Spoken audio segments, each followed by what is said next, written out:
Olá, voltamos. Olá, olá, boa tarde, boa noite. Estamos ao vivo. Vai lá, Pedro, pode começar. Olá, boa noite, boa tarde, pesados que estão conectados conosco, amigos da editora Esperança. Este é o vosso e nosso projeto, A Obra e o Autor. E hoje temos um convidado especial, o nosso querido Flávio Miguel Guimarães.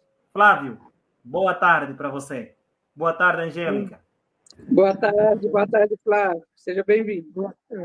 Boa tarde ao Pedro Dias, à Maria Angélica. Boa tarde aos nossos telespectadores que nos acompanham nessas lives, nesse projeto tão bom que é a obra e o autor. Que realmente é onde a própria editora, ela, através dessa obra, possa chegar ao próprio conhecimento de muitos nas próprias redes sociais. Saber da obra sempre é uma coisa muito boa, né? Com certeza, Flávio. Com certeza. Sinta-se abraçado aqui no projeto A Obra e o Autor. Angélica, quais são as novas? As novas aqui, graças a Deus, deu tudo certo. Tudo bem, graças a Deus. Eu já queria começar perguntando para o Flávio, né? Que, pela biografia dele, ele disse que ele teve vivências em diversas cidades do Brasil, né?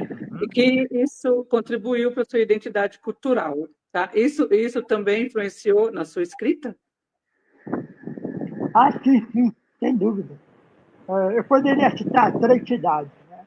A minha cidade de Natal, de Belém do Pará, a cidade do Rio de Janeiro, que passei um tempo nos anos 70, e a cidade de Campinas, lá permeado dos anos 70 também, eu morei lá com meu pai. São cidades com características muito peculiares, né? Mas cada um foi pegando um pouco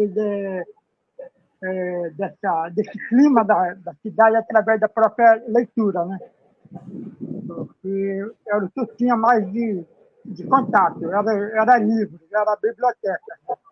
De parentes, geralmente tinha a ver com parentes. Né? É isso aí. É isso aí, Pedro. Eu sei, Flávio, que você também se estabeleceu em Paritins, né? Por alguns anos. Isso. Exato. Sim. Como é que essa cidade mudou a sua visão assim do mundo e da sua produção intelectual?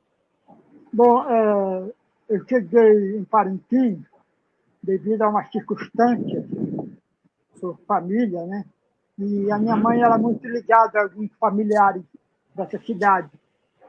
Então a gente teve que se mudar para Parintins e praticamente eu devo toda a minha formação cultural assim, mais prática por Parintins, porque Parintins tem umas peculiaridades muito curiosas. É uma cidade do interior do Amazonas, que é famosa pelo seu festival folclórico.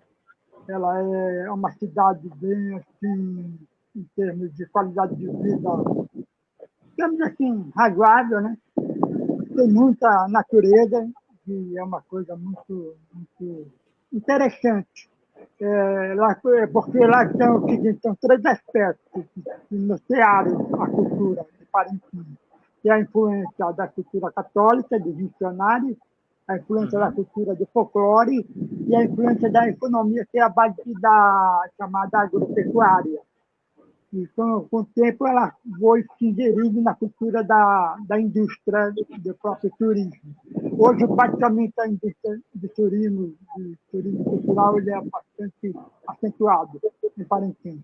É uma cidade que tem universidade, tem algumas coisas que precisam ser melhoradas, mas é uma questão de tempo.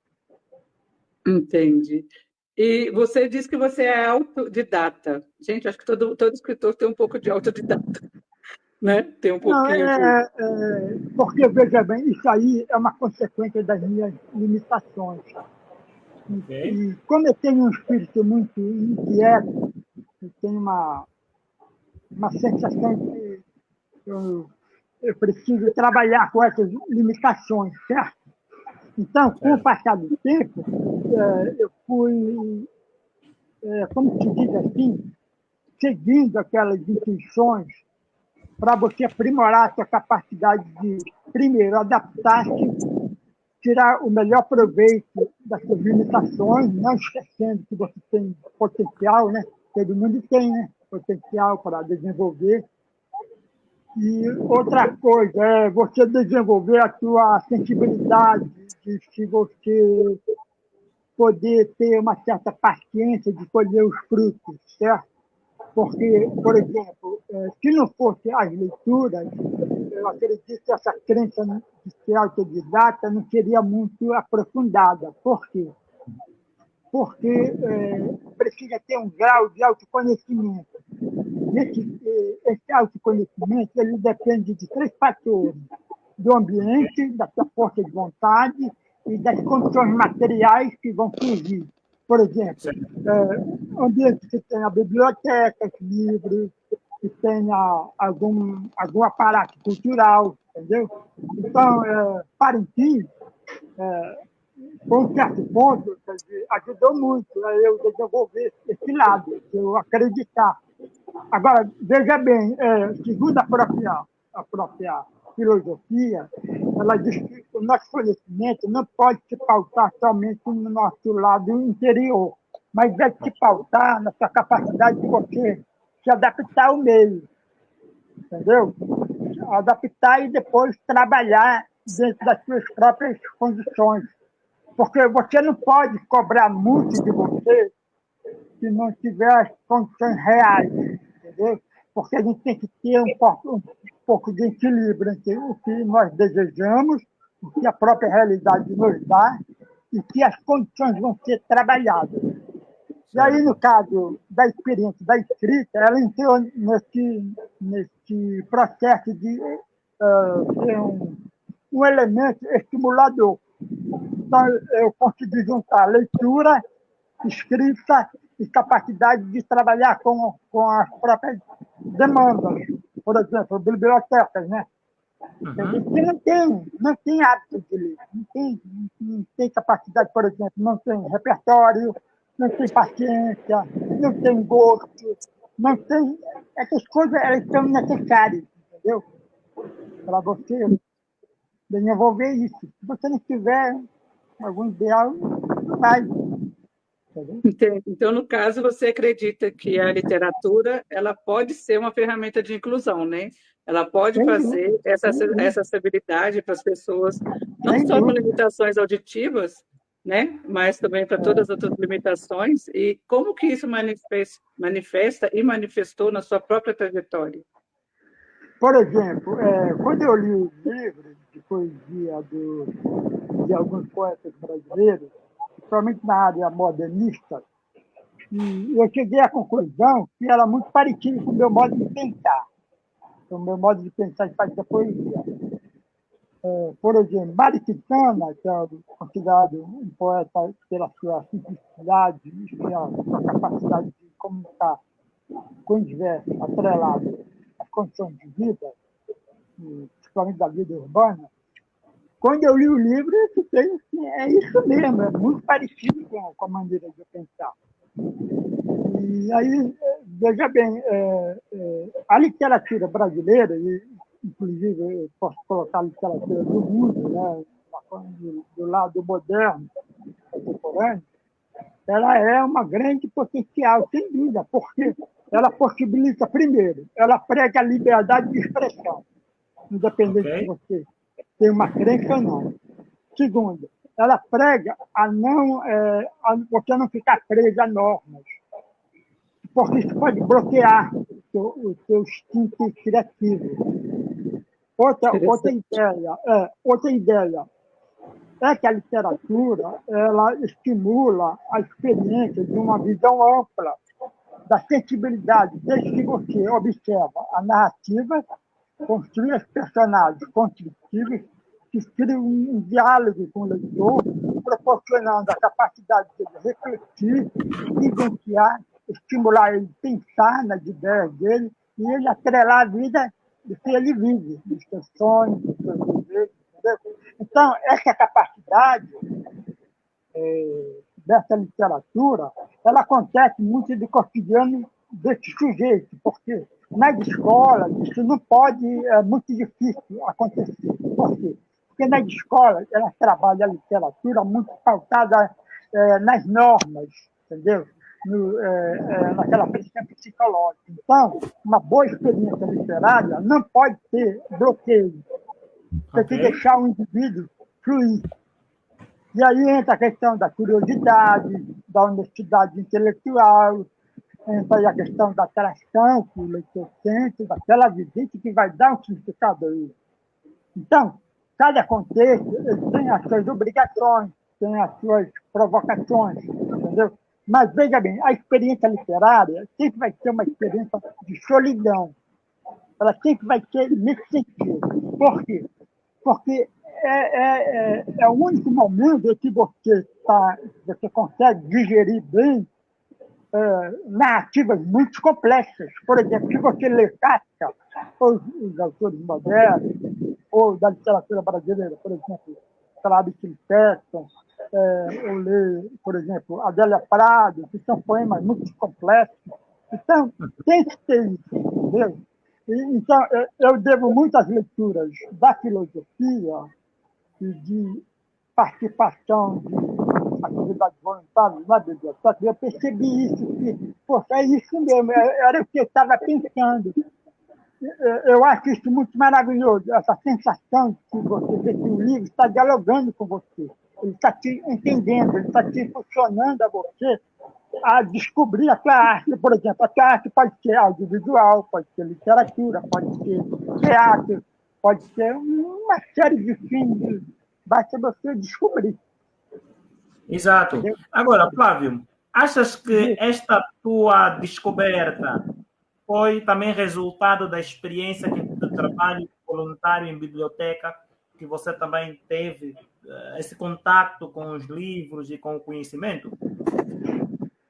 Sim, sem dúvida, porque eram experiências em que você consegue, através dessa combinação de intuição, de prática, de diálogo, de você colocar em prática aquelas suas intuições que precisam de um campo mais material, né, para acontecer, é que entra a necessidade do diálogo com essas pessoas que trabalham com o espaço da biblioteca.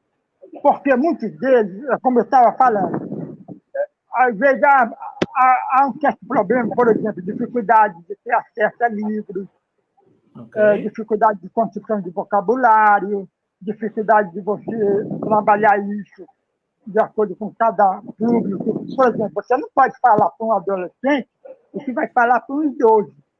Cada público ele tem uma necessidade muito específica, um gosto. Exato, cada um tem uma necessidade específica. Isso, exatamente. E outra coisa, tem que saber o público-alvo, de que cultura ele é. Entendeu? Qual é a cultura dele? Qual é a necessidade que ele tem? Como é que ele lida com a questão de saber usufruir dessa leitura? Porque, como eu estava dizendo, a leitura é uma experiência de solidão. Será que muitos têm paciência de aguentar? Não tem paciência. Entendeu? Então, eu sou muito grato ao estudo da própria teologia, porque uma das disciplinas é a gente ficar isolado, lendo muito, escrevendo, rezando, né? E ficar observando, trabalhando nas próprias comunidades e nos desapegando o nosso ego, né? Tentar fazer uma espécie de releitura espiritual. Então, é uma coisa muito, muito curiosa, sabe? Aí, com o tempo, você vai colhendo. E a mesma coisa, a experiência da universidade, quando ela se proporciona, esse curso de extensão, voluntariado. Então, para mim, né? Para mim, porque eu não posso dizer que seja verdade para todo mundo. Mas, para mim, valeu, porque eu consegui criar, entendeu? Uma força muito estimuladora. Então, de lá, eu comecei, por exemplo, a escrever para crônicas, para jornais locais, para dias. Vamos dar boas-vindas aqui para a... Gente, eu falei o nome errado é porque eu estou cega hoje. É Luzineide. Lê aí, Pedro, por favor. É a Luzineide Vapor. Ele vê, diz que estou on, está conectada conosco. Alcibiades Júnior, nosso CEO. Boa tarde. Estou na área, com certeza. Nós também estamos na área com Flávio Vidigal. A Rosa Rodrigues, nossa companheira de edição, de palco, diz boa tarde. Está presente. Está presente. Sejam bem-vindos. Flávio, eu queria falar um pouco agora sobre a sua produção literária, né? E também a sua expressão artística, né? Muitos dos seus textos, eles foram publicados tanto em jornais quanto em revistas digitais. Qual que foi o impacto que a sua jornada como escritor teve nessas publicações? Qual é o impacto dessas publicações na sua jornada? Primeiramente, é aquela sensação de desafio, né? Porque na época eu não sabia mexer com o celular, eu tinha muita dificuldade de mexer com isso. E aí, na minha viagem que eu tive para Macapá, que eu aproveitei o momento para poder aprender mais, sabe? Aí de lá eu fui conhecer os escritores, os jornalistas dessa época, dessa área de literatura, né? Trabalhar com o digital. Mas, sabe, é um desafio muito difícil. Tem que fazer mesmo, entendeu? E outra coisa, por uma questão filosófica, eu resolvi o seguinte, eu escrevo mais por necessidade psicológica, porque eu não estou muito preocupado em vender, em fazer, eu não tenho essa preocupação. A minha preocupação é mais o meu estado psicológico. Então, eu não sei explicar direito por que essa vontade de escrever, entendeu? Eu não sei, é difícil explicar. E aí, quer dizer, ultimamente, dessa experiência que eu estou nas redes sociais, que já vai fazer desde 2016 até agora, tem mais de 5 anos, né? E eu descobri várias possibilidades, né? E assim parece que também está bom, né? E aí entrou, por exemplo, a questão da comunidade de leitores, porque eram leitores que liam o meu texto, né? Eu ficava feliz, né? Gostava de ler meu texto. Aí eu fui nesse desenvolvimento de visitar bibliotecas, e aí eu entrei no desafio, que é estudar de uma forma psicológica como é que se dá esse processo da constituição de comunidade de leitores. Aí eu fui aos poucos trabalhando e depois procurando os professores para que eles aderissem a essa ideia de criar uma comunidade de leitores, primeiramente como laboratório, como um campo de experimental, para que a gente saísse dos muros daquela coisa condicionada. Por exemplo, todo mundo sabe que a escola apoia a leitura, que a escola faz, mas na prática não funciona, entendeu? É muito difícil. Porque se você não criar uma cultura de protagonista do leitor, ele nunca vai sair do seu cômodo sozinho e não vai aderir à questão social, porque, veja bem, a leitura, quando ela sai do seu mundo pessoal, você vai lidar com outras dimensões, se você quiser. Por exemplo, se você quiser se aventurar na questão cultural, a sua capacidade de crescimento será muito maior. Você vai crescer em termos de conhecimento, de experiência, de vivência, de visão ampla, entendeu? Mas, para isso, você tem que mudar o seu foco, a sua visão, como você percebe, entendeu? Então, se você gosta de fazer, sei lá, fazer alguma experiência, faça. Entendi. E também, assim... Terapia, por exemplo, né? Terapia também ajuda. Isso também cai naquela da responsabilidade do escritor, né?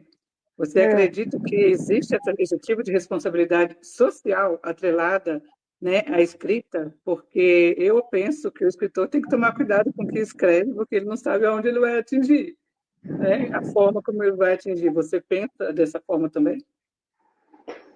Tem, sem dúvida. Eu já vivi situações, por exemplo, como a minha formação é teológica, tem que ter o título ateu. Eu não vejo problema, porque nós vivemos uma cultura de liberdade ideológica, então eu não vejo problema. O fato de eu ser católico não tem medo de nenhuma ideologia, qualquer coisa, eu aceito. Agora, nós temos que entender que o mundo literário é o mundo da liberdade. Agora, cara, tem que ter sentido, como você falou, de responsabilidade. Então, eu procuro sempre trabalhar nesse sentido, entendeu? De não ser muito chocado, assim, entendeu? Tentar explicar, porque, por exemplo, você não pode tirar, por exemplo, de um contexto literário, você está falando, por exemplo, da questão filosófica, você não pode tirar o mérito de filósofos como José Sai, tem outros aí, por exemplo, Spinoza, que é um pouco místico, assim, Nietzsche, por exemplo, né? Não tem, né? Mas tem grandes teólogos aí, filósofos. Poderia citar três da nossa cultura filosófica ocidental: Santo Agostinho, Santo Tomás de Aquino, e dos modernos, por exemplo, o francês, o humanismo, da década de 40, na França, de Mounier. Parece que é isso. Né? E pô, quando eu li, assim, impressionado com as ideias filosóficas dos católicos dos anos 40, na França, né? Então, sabe, então é isso, porque, por exemplo, o bom leitor, ele sempre vai ser exigente. Pode perceber isso. O bom leitor, ele sempre vai ser exigente. Se o escritor falar de, por exemplo, questões mais que talvez ele pense, com certeza. Né? Por exemplo, a forma de eu falar de espiritualidade, misturar física quântica com imaginário espaço quântico, é uma forma meio alegórica, entendeu? Metafórica das belezas dos encontros da cultura. De um lado da espiritualidade, do lado da física moderna, atual, e do outro lado da grandeza que a literatura moderna permite você expressar, né? Com leveza, com alegria, com liberdade, com coerência. Isso demora muito tempo, é muita paciência. Muito bom. Interessante. Eu já ia entrar nessa física quântica aí, o Pedro, fala para ele a respeito da física quântica. Eu já ia entrar nisso, que eu achei tão interessante. Olha, eu até queria antes saudar também o pessoal que está aí chegando, né? Nas redes sociais, aí nas outras plataformas. Isso é algo interessante. Hoje nós estamos aqui com o nosso querido autor e escritor, Flávio Vidigal Guimarães, né? Estamos aqui a ter uma aula magna, né? Daquilo que é a sua trajetória literária.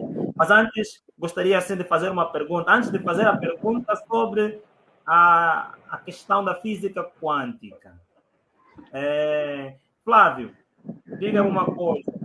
Já alguma vez veio para um dos países da África? Mas você está falando da física quântica? É isso? Não. Já lhe vou perguntar sobre a física quântica. África. Não, veja bem, os primeiros contatos que eu tive com a física quântica foi naquelas informações, nas aulas do ensino médio. Como eu visitava bibliotecas, e sempre vinha alunos que procuravam livros de física. Aí eu achei, pô, ele está estudando física quântica, eu não tinha ouvido falar. Aí comecei a ler, para saber. Como leitor, acho difícil, é um campo muito difícil. Porque trabalha com um tipo de raciocínio, de lógica, de vocabulário muito complexo. E essa física da rede de ensino fundamental, do ensino médio, eles só dão aquelas noções básicas, né? Aí eu fui procurar, né, para ver os vídeos do YouTube, para saber alguma coisa. E aí, sempre é muito difícil. Agora, ela te dá uma espécie de estímulo, né? Por exemplo, de especular. Pô, se essa própria realidade física é tão grande, tão complexa, né? Até chegar a um ponto em que existe um mundo menor do que o próprio átomo, é uma coisa assim. Imagine o que vocês serão capazes de, através desse conhecimento, de criar tecnologias, né? Que possa trabalhar muito essa questão da nossa relação com essa física. Né? Exato. Então, é uma coisa meio assustadora ao mesmo tempo, meio maravilhoso, né? Eu acho Então, que sim. então eu, como, por exemplo, eu peguei alguns nomes chamado repertório da física quântica, aí, aqui eu vou colocar nome de pássaros aí, vou tentar imaginar aí colocar, porque hoje em dia, se você for fazer uma pesquisa no YouTube, a física quântica ela está muito atrelada a vários temas, ó. Temas de novas tecnologias, nova concepção de espiritualidade, novas ideias de base para explicar certos fenômenos, né? E a gente ainda não tem muito conhecimento ainda, principalmente aquele conhecimento prático de que o homem possa tirar algum proveito. Né? Agora, a gente não sabe se vai ser para o bem ou se vai ser para o mal. Né? Ou para o mal. De um exemplo, eu descobri a bomba atômica, Deus que deu. Né? Agora, Flávio, muitos acreditam que a física quântica questiona a realidade como nós a percebemos. Em sua visão, a literatura também pode ser uma forma de explorar diferentes realidades e possibilidades? Acreditas nisso? Sem dúvida.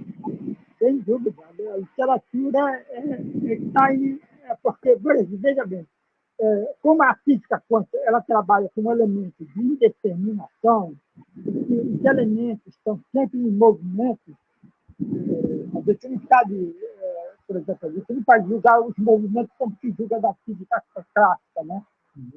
Mas a experiência literária ela é feita para isso mesmo, para estar em desacordo com o mundo, entendeu?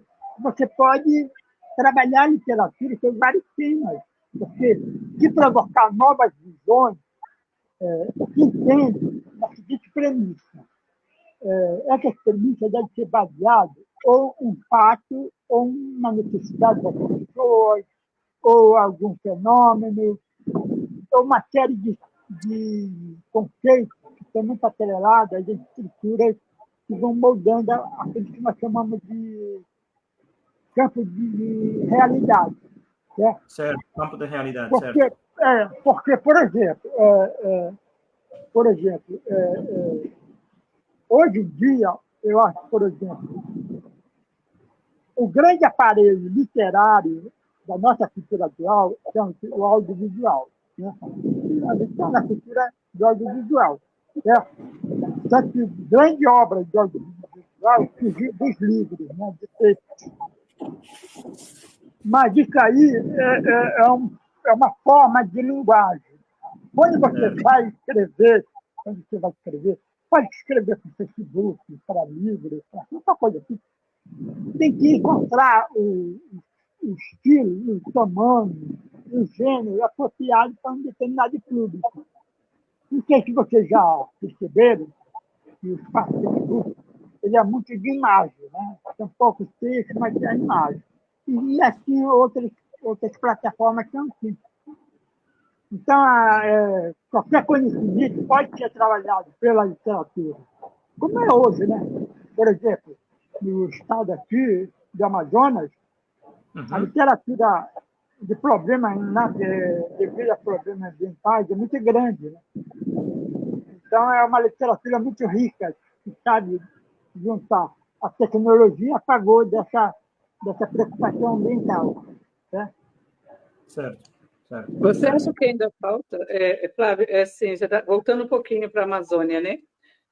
Você acha que, o que você acha, né, no caso, o que falta ainda para os escritores da Amazônia ter mais visibilidade no cenário nacional? O que você acha que está faltando mais para que eles possam se engajar mais, aparecer mais? Olha, eu sou suspeito, porque eu gosto demais da literatura da Amazônia, eu acho que não deve nada. Gosto muito de Parintins. Eu acho que não tem porquê, cara. O Amazonas é muito rico de escritores. Só situando, só para dar um exemplo. Pedro, Você pega, por exemplo, o Thiago de Mello, por exemplo. Thiago de Mello É uma obra-prima. Tem outros aí também. Só para situar o Pedro veja sobre bem, Parintins. por exemplo, Flávio, a gente Flávio, sabe, por exemplo, a gente sabe que a cultura brasileira é uma das culturas mais ricas do planeta. Certo? O Brasil ele é tão rico, ele é tão rico de arte, é uma coisa admirável. É admirável, simplesmente admirável. Agora, eu acho que tem que passar tudo. Agora, depende muito das políticas públicas. Eu acho que depende muito. E aí também existe um setor particular do clube, ele que se mantém na literatura, sabe? Mas quem tem a divulgação, ele sabe que tem. Agora, claro que tem preço alto, os livros são caros, por exemplo, o custo de frete é muito caro.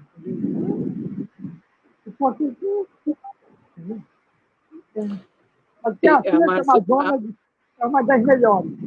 Então, a não tem Amazônia, jeito, não tem jeito. a Amazônia tem um nicho folclórico muito grande. Para a gente situar o Pedro em Parintins, é o maior festival folclórico, se não for do mundo, né, Flávio? Porque eu acho, para mim, que o maior festival folclórico é o Festival de Parintins.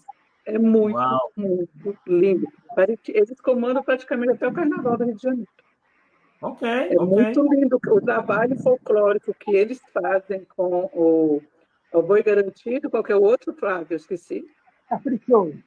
Caprichoso e Caprichoso, Garantido. garantido. Isso, são duas, como posso dizer, duas torcidas, né? Dois públicos diferentes, mas que engrandecem tanto a festa que é sensacional. É muito lindo o Festival de Uau! Parintins. Muito Muito famoso no bom, mundo todo. muito E bom.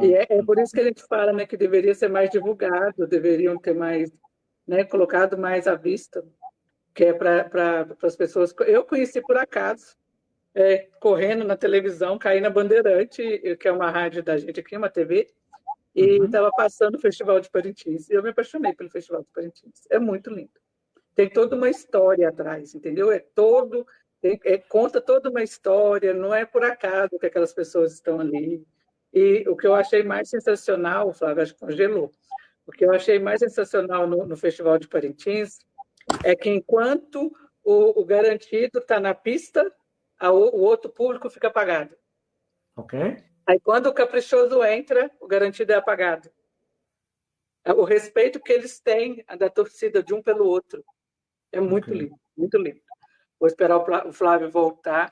O Flávio é uma pessoa sensacional. Conversei com ele muito antes nos bastidores. Ele tem uma sabedoria fora de série. E ele congelou, mas ele vai voltar. E é É, muito bom a gente falar sobre esse extremo do Brasil, que eu não sei se aí na África tem isso, deve ter, né? Que é aqueles lugares assim que são muito ricos em cultura, mas poucos divulgados em literatura. com Sabe, certeza. assim, quando tem um lugar muito rico, é o caso da Amazônia, que é um lugar muito lindo, muito rico em cultura folclórica e, para mim, na minha visão, é pouco explorado no bom sentido, né? Explorado de contar realmente a cultura folclórica que a gente tem no país. Lá é muito forte. Muito bom. Vamos esperar o Flávio. Se você quiser falar alguma coisa, Pedro, deixa eu ver o que aconteceu com o É, Flávio. de repente deu-me aqui uma sede de chupar aqui um gelado de baobá. Ah, lá vem você! Aquilo acho que devia refrescar um pouco aqui. Mas estamos conectados com o pessoal. Estamos aqui hoje com o Flávio Vidigal Guimarães, né? Um autor. Ele falou que a internet dele estava instável. Eu estou pedindo para ele Exato. entrar de novo. Ele falou que estava muito instável lá hoje, mas vai dar certinho. Com certeza. Mas Enquanto olha, isso, Angélica, enquanto isso estamos aqui com o nosso CEO, Alcibiades Júnior. Diz que irei trabalhar agora, mas certamente irei rever na íntegra esta maravilhosa live. Parabéns. Com certeza é alguém comprometido, alguém que cumpre com as suas palavras. Disse que estaria aqui conosco por um certo período e assim fez. Homens ele de disse que valor. está com muita chuva em Parintins. Ele mora em Parintins, gente, meu sonho. Muito bom, muito bom, muito Tem bom. lugares no Brasil que eu sonho em morar. Não sei se a expectativa e a realidade daria certo. Ele falou que o sinal caiu. Qualquer coisa, É, gente. Já voltou. Aí eu falo que se a gente não conseguisse, a gente voltaria depois. Ok. Olá, Ok. voltamos. Eu acho que Entrou. O final está aí. Não claro, se preocupe. nós compreendemos essa questão dos sinais da internet. Eu estava aqui a falar com a Angélica. Eu acho que ali está calor. Podíamos chupar um gelado de baobá. Flávio gosta? Ele sabe o que é baobá. Eu não sei o que é baobá. Não. Você está falando de cultura africana? Isso, cultura africana. É que ele fica me zoando com palavras novas, Flávio. Eu não sei. Eu conheço baobá como uma erva. Uma erva não. Uma semente, nem sei. Nós vamos chupar um gelado dele. São palavras africanas que ele fica me ensinando, Flávio. A única coisa que alguns tempos atrás, eu queria curiosidade de conhecer a filosofia africana. Nós precisamos conhecer como a cultura africana pode ser uma forma de ver o mundo, sabe? Certo. Porque tem três pontos. São a cultura africana tem os médicos que têm uma forte intuição da relação com a natureza. Outro detalhe também é o estudo das novas simbologias, em conceitos, por exemplo, que dá para, por exemplo, para compreender a questão da estação especial. Relações de tradição e as questões especiais. Mas é uma coisa bem complexa. Muito bom. Cada contexto.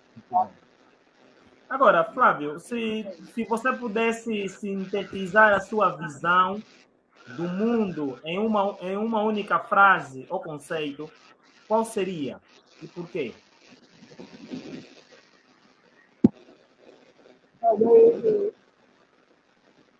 Eu acho que, de uma forma modesta, claro, a minha vida tem que ser dinâmica. Muita parte.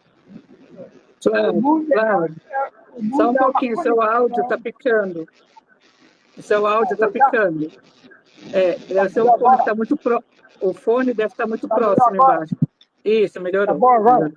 Isso. Agora melhorou. Bom, eu acredito que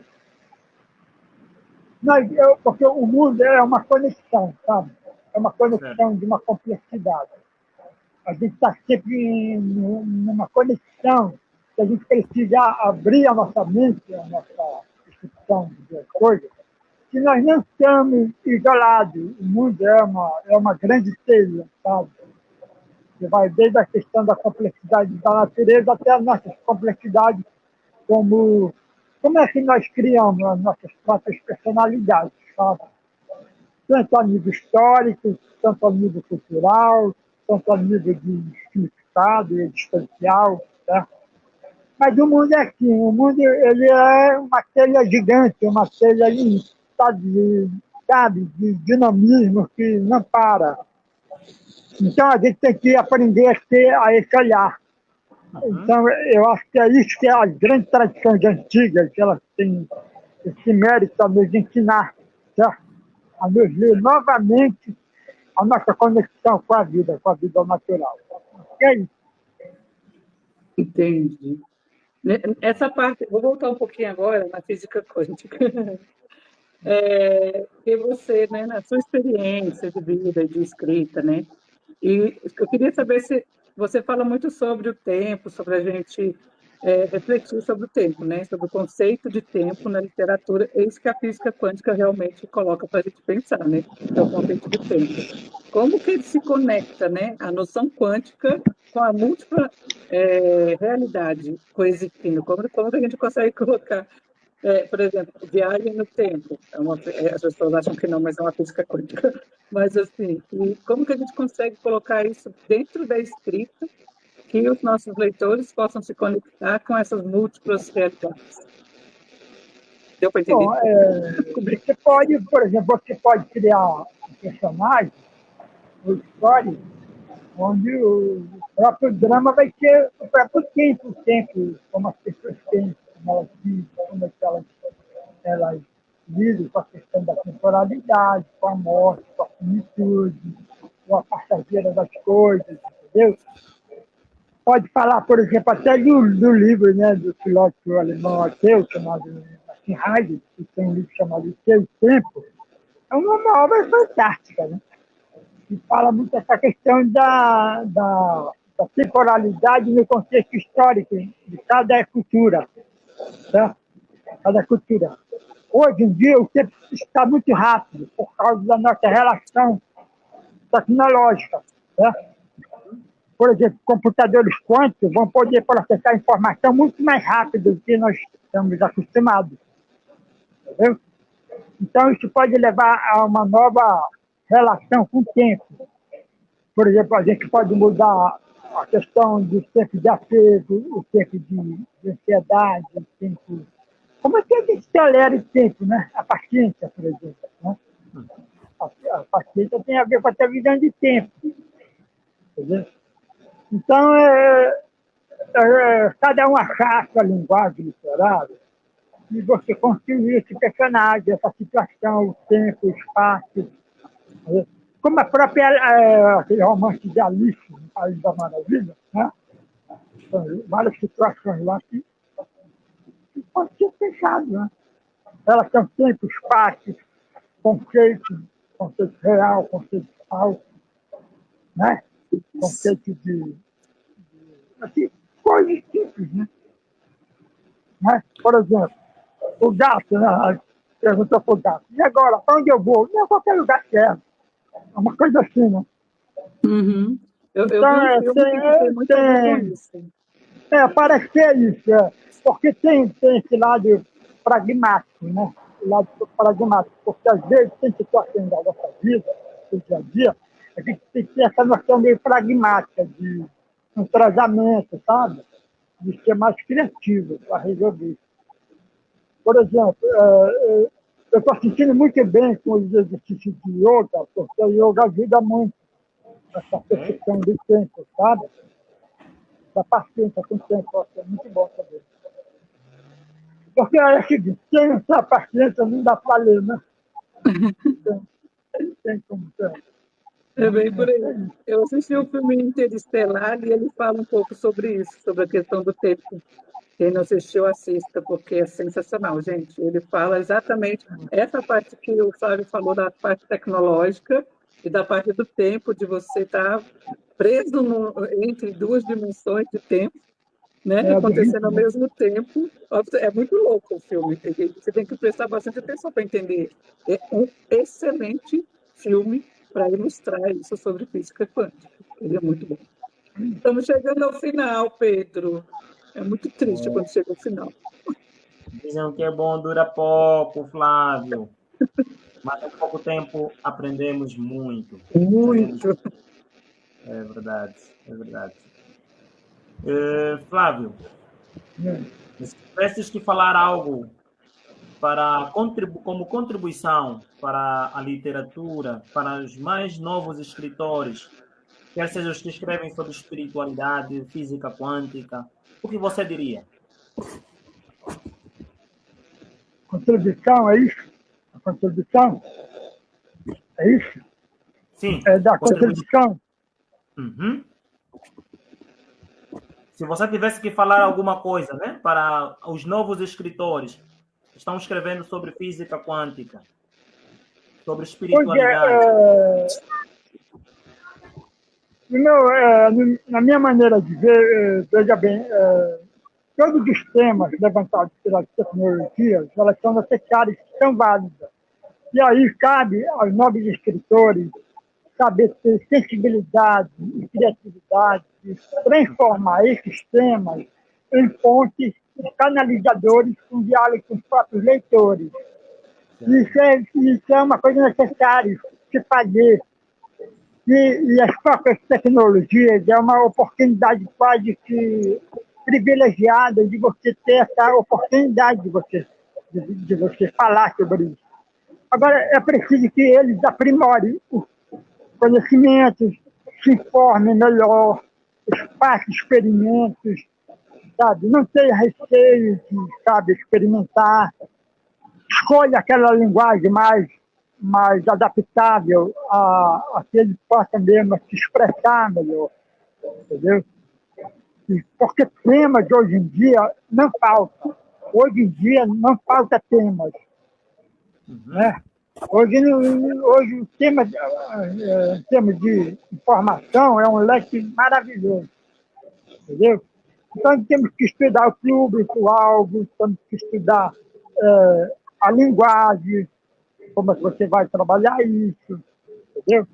E depois fazer escolha em algum diálogo com o seu público. Tá? Acredito que ela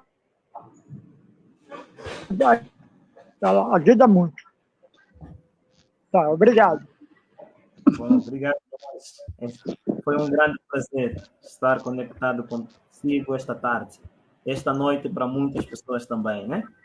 Angélica, foi realmente um show de literatura aqui na Casa da Esperança, neste projeto A Obra e o Autor.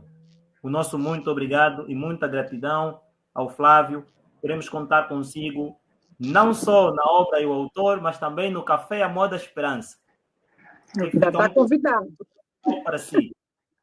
Bom, eu queria, para finalizar, agradecer a todos vocês, ao diretor, ao editor, né, ao Tobias Júnior, ao Pedro Diga também onde comprar seus Projeto, livros. Maria Angélica, as outras pessoas envolvendo as editoras. E eu quero desejar muito que vocês sejam perseverantes, que vocês acreditem mais, que vocês possam ter mais empenho de você aprimorar mais as suas qualidades que vocês têm. Está demais. Em tempo você passa, porque, queira ou não queira, a gente está servindo de exemplo para outros, né? Que virão. Então a gente não pode perder essa conexão, certo? Da gente criar esse vínculo, entendeu? E esse projeto da Editora Esperança é um pouco disso, é o que está dando o que for possível. Tá bom? Obrigado a todos vocês, aos meus ouvintes das redes sociais, a minha família também, tá bom? Muito obrigado e que Deus abençoe a todos vocês. Obrigado, Rodrigo. Foi dito, ficou dito as palavras do Flávio. Olha, Pedro, só um pouquinho, Pedro.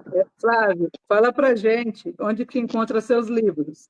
Certo, bom, certo. Os meus livros podem ser acessados pela Editora Esperança, no site da Editora Esperança, tá? Os livros são grátis, eles fazem parte do meu projeto filosófico de divulgação dos livros dessa experiência. É só vocês entrarem em contato com a direção da Editora Esperança e vocês podem ter acesso aos livros, tá bom? É isso, obrigado. Muito obrigado. Obrigado mesmo. Maria Angélica, é consigo. As últimas expressões. Boa tarde. Não, senhor, não foge, não. Eu só quero agradecer ao Flávio. Não, porque eu acho bonitinho o jeito que ele fecha. Eu quero agradecer, Flávio. Foi realmente um prazer. Todas as nossas conversas que nós tivemos até agora. O Flávio é uma pessoa sensacional. Eu estava falando com o Pedro naquela hora que você caiu. E, assim, a gente aprendeu muito. Você pode ter certeza que é um grande aprendizado. E desde já eu deixo o convite para você e para o café, como o Pedro disse. Temos muitos assuntos para discutir no café. E eu vou deixar com o Pedro para ele encerrar, porque eu adoro o jeito que o Pedro encerra. Essa Angélica. Este foi um programa muito especial mesmo.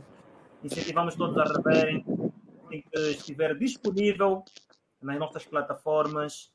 E para você que esteve acompanhando, um coração para vocês. E este foi, e sempre será, o programa da Editora Esperança, A Obra e o Autor. Boa noite, boa tarde, camaradas. Estamos juntos.